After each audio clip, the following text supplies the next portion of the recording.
Welcome back to the King's Corner, the place for all things Bethesda. I am the KingFanMan.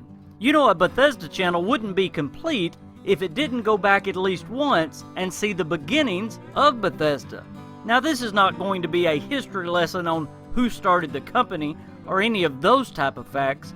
We are going to focus on the games, because that's truly what really matters to us, the gamers. The company that we all love today, with storied franchises like the Elder Scrolls and Fallout, with true masterpieces like Skyrim and Fallout 3, now not just a developer but also a publisher, with games like Doom and Wolfenstein, had much more humble beginnings. It all began back in 1986 on the Atari ST. Yeah, that thing.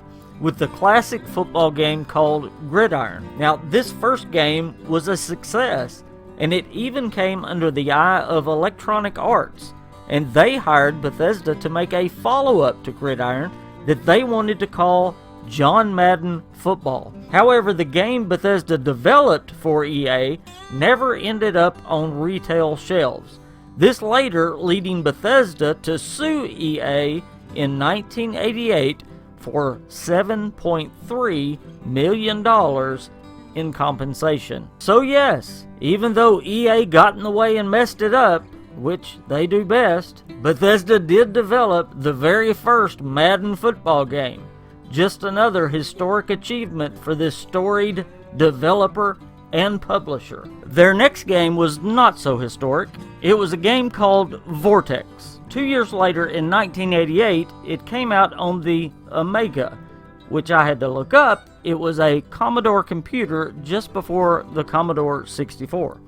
Now, in the late 80s and early 90s, Bethesda found pretty good success making a chain of sports games.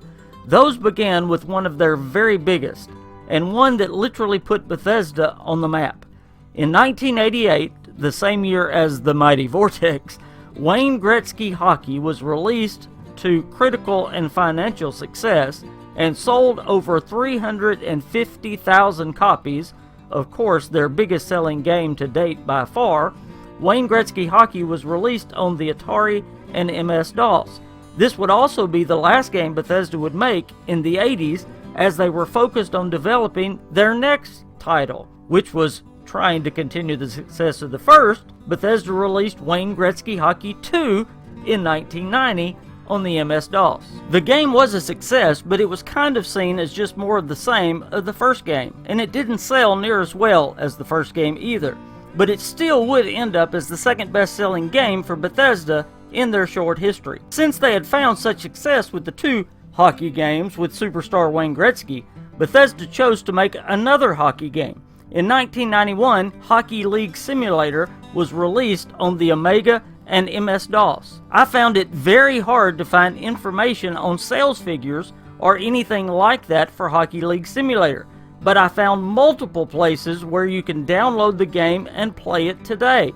So what better way to find out about a game, especially if you love hockey? I don't.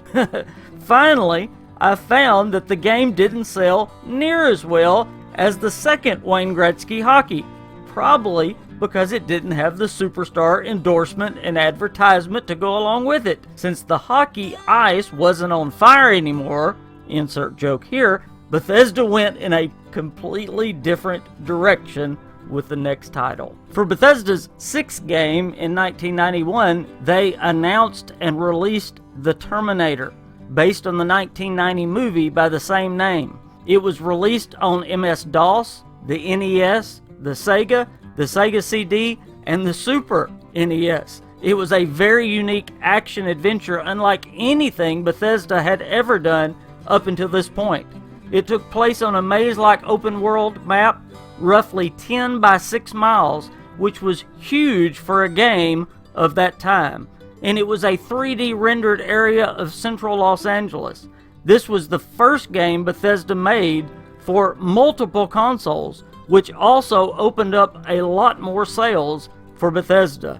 This game was a critical and financial success for Bethesda. 1991 continued to be a huge year for Bethesda as they released another game, NCAA Basketball Road to the Final Four on MS-DOS, NES, and Sega. They also made their most famous customer that year when they released Wayne Gretzky Hockey 3 on MS-DOS. Now, Bethesda was seeking the success they had achieved with their first two titles with Wayne Gretzky's name. And many say this third installment was the best, and it did sell very well. But again, probably the most important thing about Wayne Gretzky Hockey 3 was it brought the attention of one young man and made him want to be a part of the Bethesda family. And one of the first games that I got from Bethesda was Wayne Gretzky Hockey 3. And I got that game, I think it was my senior year in college. I looked at the address on the box and realized that the office for this company was on my way home over, it was over Christmas break.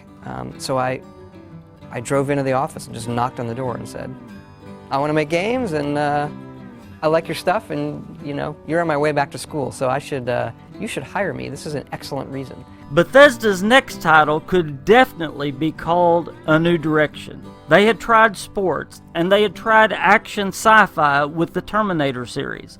Now they were going to use their new credibility to try another movie title. Now, as many of you know, converting a movie to a game can be a very difficult thing. You need the perfect movie to make the game work, so that's very important. So in October of 1991, Bethesda chose their movie carefully, and they released on the NES, the Sega, and the Game Gear Home Alone. Yes, our beloved Bethesda, the same Bethesda who would make the epic game about dragons attacking Tamriel, literally trying to bring the end of the world. This same Bethesda made a game first about a little boy using light bulbs and spiders to stop the wet bandits. And of course, the game had the classic game over scene of Kevin performing his trademark screaming face with a speech balloon that read, "Oh no!" Doesn't that make you want to go back and play it? But with a huge success of the movie, the game did bring in good money for Bethesda. After Home Alone, Bethesda was in search of their 10th title, and the search still continues today. In the fall of 1991, Where's Waldo was released. Because the game is all about trying to find Waldo, they're still searching. Anyway, that was a joke for those that got it. Bethesda was getting all the cool titles in the early 90s. This was the first video game loosely based on Martin Hadford's book titled Where's Waldo. After Home Alone and Where's Waldo, Bethesda was having an identity crisis. They went back to a place where they felt comfortable. In January of 1992, they announced Hockey League Simulator 2 for the MS-DOS. I guess I don't have much to say about this game. It sold pretty well. I think Bethesda was just needing to chill out. Okay, that was a bad joke. Later that same year, Bethesda released their second Terminator game, Terminator 2029, on MS-DOS. Bethesda had really become a specialist in computer-based games at this point, even though occasionally they would release something on consoles. Most of their big titles were now computer-only games. This deluxe CD edition gave you 34 missions as a member of John Connor's Specialist Operations Group. It was another maze-like huge open-world game like its predecessor. The success of the first two Terminator games and the continued success of the movie franchise caused Bethesda to make another Terminator game the following year in 1993. Bethesda announced and released Terminator Rampage, again for the PC only. The game levels were grid-based this time, 3D mazes similar in design to Wolfenstein 3D or even Doom. Now this was the time when the Doom craze was in full swing. The game was said to have a lot of dungeon crawling elements. Computer Gaming World said of Terminator Rampage that it was a good imitative product of great difficulty and the action was very intense. The year 1994 would change the fate of Bethesda forever. This year would see two major changes. One would be a game series they would begin, and another would be an employee they would hire. The first, yes, in 1994, Todd Howard began his career with Bethesda and was assigned to work on another Terminator game that would come out the next year. At the same time, another team at Bethesda was working on a very special game. Now, the 15th game at Bethesda was not that game. This game was called Delta 5, a MS-DOS game. It was a flying and racing game with planes. The game is out of print now, and not much is known of the sales figures, but the next game Bethesda put out is very well known and very well documented. And as I said, it changed the fate and identity of Bethesda forever. They had been known as the Hockey and Terminator and Home Alone studio. Now they would forever be the studio that made the Elder Scrolls. In 1994, the Elder Scrolls Arena was released on MS-DOS. Most of you know the story. It was originally meant to be an arena game with a few side quests out in the world, but the world and the side quests they found were much more fun than the arena. So they kept adding to the world and eventually made the world and the side quests the main game, and the arena became an afterthought. However, the box art had already gone out, so they had to stick with the name Arena, but it now didn't fit the game, so they added the Elder Scrolls to the name. They followed up Arena's success with the exciting 1995 MS-DOS thriller PBA Bowling. Now that's about all I have to say about that one. Bethesda's 18th game and Todd Howard's first game to work on was the Terminator Future Shock. Came out in December 1995. It was also an MS-DOS release. The game review read, "It is impressive in its ability to immerse the player into the post-apocalyptic world." Sound familiar?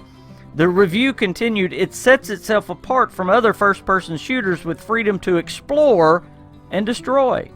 Another review called it slick and professional that sets a new standard in movie-to-game license wars. Yet another reviewer wrote, "You can enter almost every building and search for weapons and ammo, med canisters. The exploration and freedom is amazing."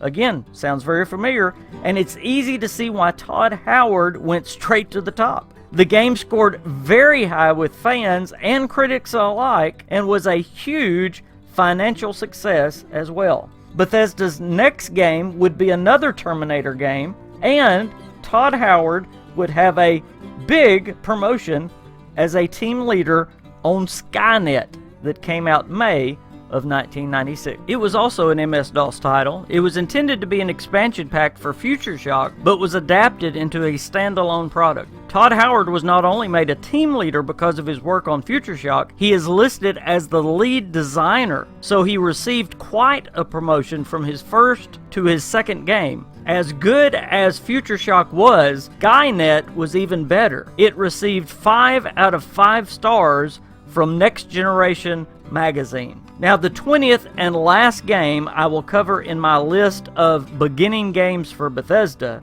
is the Elder Scrolls II Daggerfall. Again, the series that we all know that will change the entire face of Bethesda. It will bring them riches they could never imagine when they get to the Elder Scrolls V, and it will give them a new identity when they get to the Elder Scrolls III Morrowind. But Part 2, with Todd as the lead designer, now not developer, there's a big difference, was released September the 20th, 1996 on MS-DOS only. It sold 100,000 copies within 2 days of its first release. The Elder Scrolls II Daggerfall won the Best Role-Playing Game of the Year from PC Gamer and Computer Gaming World. It also won the Best Adventure Role-Playing Software Game from the Cody Awards. It scored 5 out of 5 from the Next Generation magazine and an A- from PC Games. Obviously, it was a massive critical and financial success for Bethesda, much more than the first Elder Scrolls game. This would be the first game that would rival the hockey games and the Terminator games for Bethesda in sales, and would start to turn their identity in a new direction. Now, even though Bethesda's beginning to take shape, with Todd Howard in place and the Elder Scrolls series established and growing, Bethesda's beginnings have truly just begun. There will be a part 2 to this series, where we will see Bethesda's rise from Daggerfall all the way to Fallout 3, so stay tuned. I want to thank you for stopping by the King's Corner, the place for all things Bethesda. If you aren't a subscriber yet, all you have to do is just hit that button in the bottom right-hand corner. Go ahead, it won't hurt you very much anyway. Also, check out my Patreon page. There's a link below in the description on every one of my videos. I am the KingFanMan, and I'll see you guys next time.